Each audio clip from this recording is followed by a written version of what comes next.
Well, thank you very much, Klaus, and hello to everyone in beautiful Davos. This has been a truly historic week in the United States. 3 days ago, I took the oath of office, and we began the golden age of America. The recent presidential election was won by millions of votes, and all seven, every one of them, all seven swing states. It was a massive mandate from the American people like hasn't been seen in many years, and some of the political pundits, even some of my so-called enemies, said it was the most consequential election victory in 129 years. That's quite nice. What the world has witnessed in the past 72 hours is nothing less than a revolution of common sense.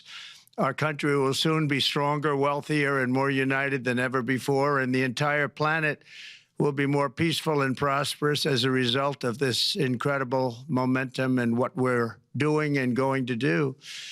My administration is acting with unprecedented speed to fix the disasters we've inherited from a totally inept group of people and to solve every single crisis facing our country.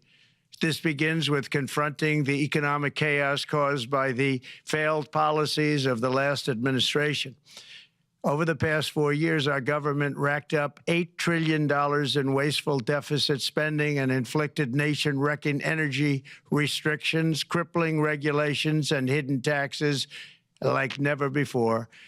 The result is the worst inflation crisis in modern history and sky-high interest rates for our citizens and even throughout the world. Food prices and the price of almost every other thing known to mankind went through the roof. President Biden totally lost control of what was going on in our country, but in particular with our high inflation economy and at our border. Because of these ruinous policies, total government spending this year is $1.5 trillion higher than was projected to occur when I left office just 4 years ago. Likewise, the cost of servicing the debt is more than 230% higher than was projected in 2020. The inflation rate we are inheriting remains 50% higher than the historic target. It was the highest inflation probably in the history of our country. That's why from the moment I took office, I've taken rapid action to reverse each and every one of these radical left policies that created this calamity, in particular with immigration, crime, and inflation. On day one, I signed an executive order directing every member of my cabinet to marshal all powers at their disposal to defeat inflation and reduce the cost of daily life. I imposed a federal hiring freeze, a federal regulation freeze, a foreign aid freeze, and I created the new Department of Government Efficiency. I terminated the ridiculous and incredibly wasteful Green New Deal. I call it the Green New Scam, withdrew from the one-sided Paris Climate Accord, and ended the insane and costly electric vehicle mandate. We're going to let people buy the car they want to buy.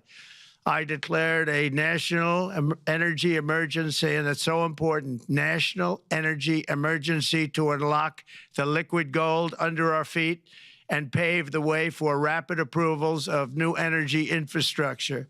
The United States has the largest amount of oil and gas of any country on earth, and we're going to use it.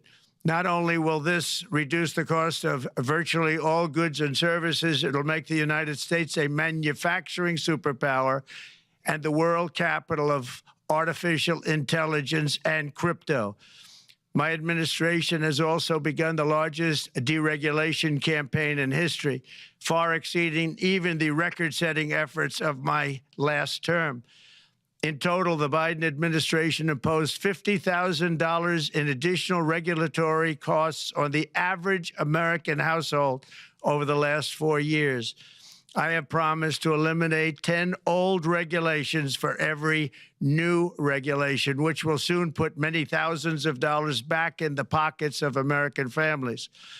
To further unleash our economy, our majorities in the House and Senate, which we also took along with the presidency, are going to pass the largest tax cut in American history, including massive tax cuts for workers and family, and big tax cuts for domestic producers and manufacturers.